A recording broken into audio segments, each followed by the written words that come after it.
اعوذ باللہ من الشیطان الرجیم بسم اللہ الرحمن الرحیم نحمدہ و نصلی علی رسولہ الکریم والمہدی الموعود العظیم اما بعد السلام علیکم ورحمۃ اللہ وبرکاتہ۔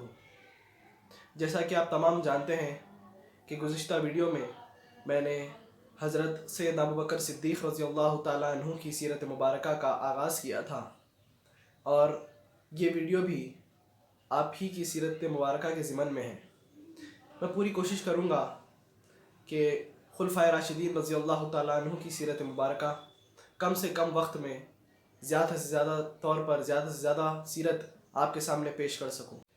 حضرت سیدنا ابوبکر صدیق رضی اللہ تعالیٰ عنہ عربی زبان کے بہت بڑے عالم تھے، اور کبھی کبھی اشعار بھی سنا دیا کرتے تھے۔ اس زمانے میں اشعار سنانا تعلیم یافتہ ہونے کی نشانیوں میں سے تھا، اور یہ نشانیاں حضرت سیدنا ابوبکر صدیق رضی اللہ تعالیٰ عنہ میں موجود تھیں۔ آپ کی خوش مزاجی، ملنساری، دیانتداری اور ایمانداری کو دیکھ کر عرب کے تمام قبیلے آپ کی بہت عزت اور احترام کیا کرتے تھے، یہاں تک کہ قتل کے معاملات بھی حضرت سیدنا ابوبکر صدیق رضی اللہ تعالیٰ عنہ کے سپرد کیے جاتے تھے۔ عرب کے حسب نسب اور قبیلوں سے جتنی وقفیت حضرت سیدنا ابوبکر صدیق رضی اللہ تعالیٰ عنہ کو تھی، اتنی وقفیت کسی اور کو نہ تھی۔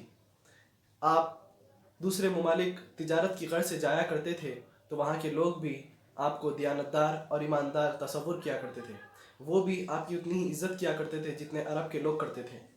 اسی دوران حضرت سیدنا ابوبکر صدیق رضی اللہ تعالیٰ عنہ کی ملاقات نبی آخر الزمان سرور کونین محمد عربی صلی اللہ علیہ وسلم سے ہوتی ہے۔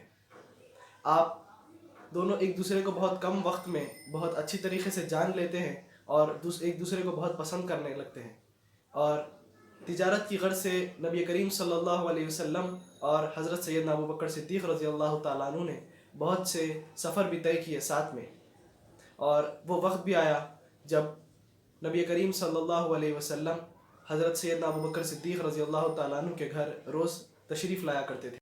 جب نبی کریم صلی اللہ علیہ وسلم کی عمر شریف 40 برس کی ہوئی تو آپ نے نبوت کا اعلان فرمایا، اور اس وقت حضرت سیدنا ابوبکر صدیق رضی اللہ تعالیٰ عنہ کی عمر شریف 38 سال کی تھی۔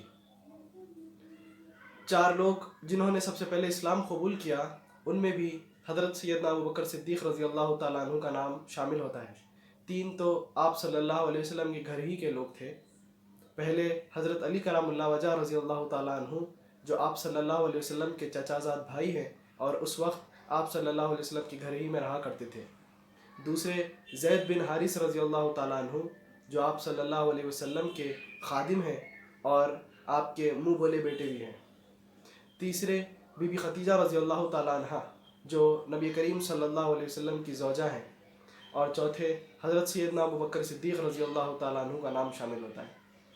مردوں میں بھی سب سے پہلے اسلام قبول کرنے والوں کی فہرست میں حضرت سیدنا ابوبکر صدیق رضی اللہ تعالیٰ عنہ کا نام شامل ہوتا ہے۔ حضرت سیدنا ابوبکر صدیق رضی اللہ تعالیٰ عنہ نے جب اسلام قبول کیا تو آپ اعلان فرماتے ہیں کہ میری ہر چیز کا مالک اللہ اور اللہ کے رسول ہیں۔ آپ یہ اعلان فرماتے ہیں کہ مال اور اسباب تو کیا، جان اور اولاد بھی ان پر سے قربان کر سکتا ہوں۔ نبوت کے پہلے 3 سال میں آپ صلی اللہ علیہ وسلم نے ان سمجھدار لوگوں کو دین اور ایمان کی دعوت دی جن سے یہ توقع کی جا سکتی تھی کہ وہ لڑائی جھگڑا نہیں کریں گے۔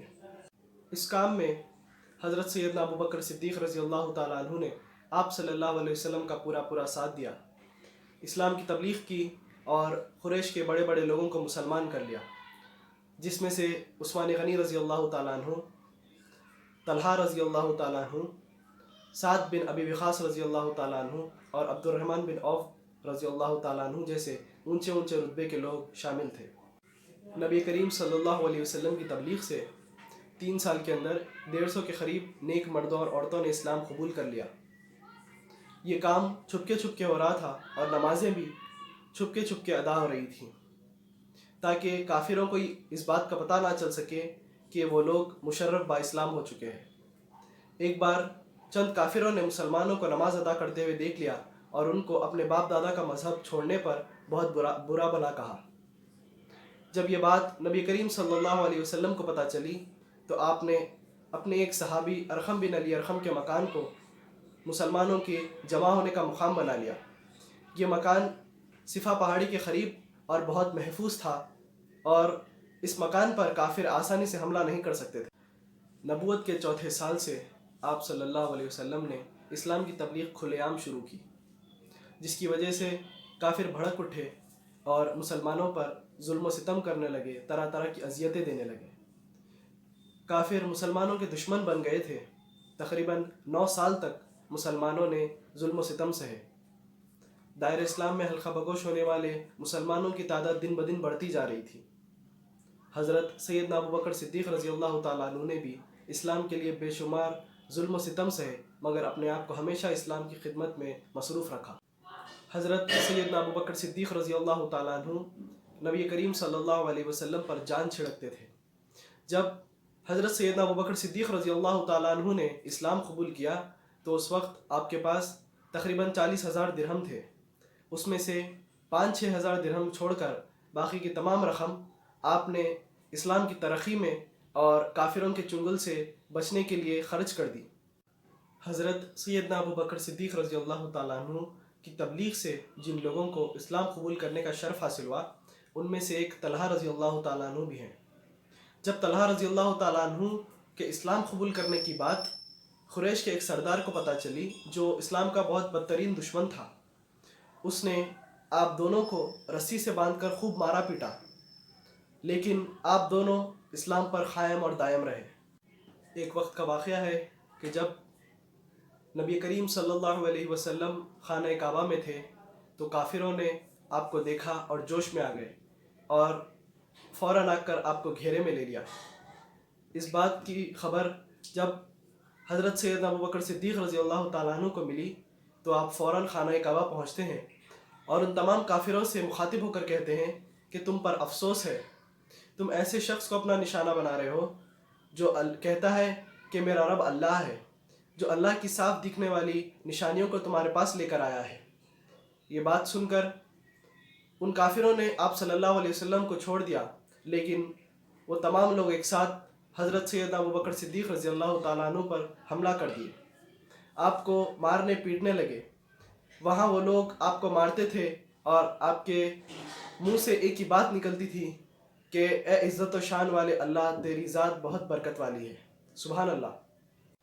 آخر میں لہو لوہان ہو گئے اور گر پڑے۔ جب اس بات کا پتہ حضرت سیدنا ابوبکر صدیق رضی اللہ تعالیٰ عنہ کے قبیلے والوں کو چلا تو وہ فوراً خانہ کعبہ پہنچے اور ان کو اٹھا کر گھر لے گئے۔ بی بی عائشہ رضی اللہ تعالیٰ عنہ کہتی تھی کہ جب ابا جان کو گھر لایا گیا تو سر پر جہاں ہاتھ لگایا وہاں سے بال جڑ جاتے تھے۔ بہت دیر بعد جب حضرت سیدنا ابوبکر صدیق رضی اللہ تعالیٰ عنہ کو ہوش آیا تو آپ پہلا الفاظ یہ کہتے ہیں کہ محمد رسول اللہ کیسے ہیں، ان کا کیا حال ہے۔ سبحان اللہ، ایسا عشق نبی اللہ تعالیٰ ہم سب کو عطا فرمائے۔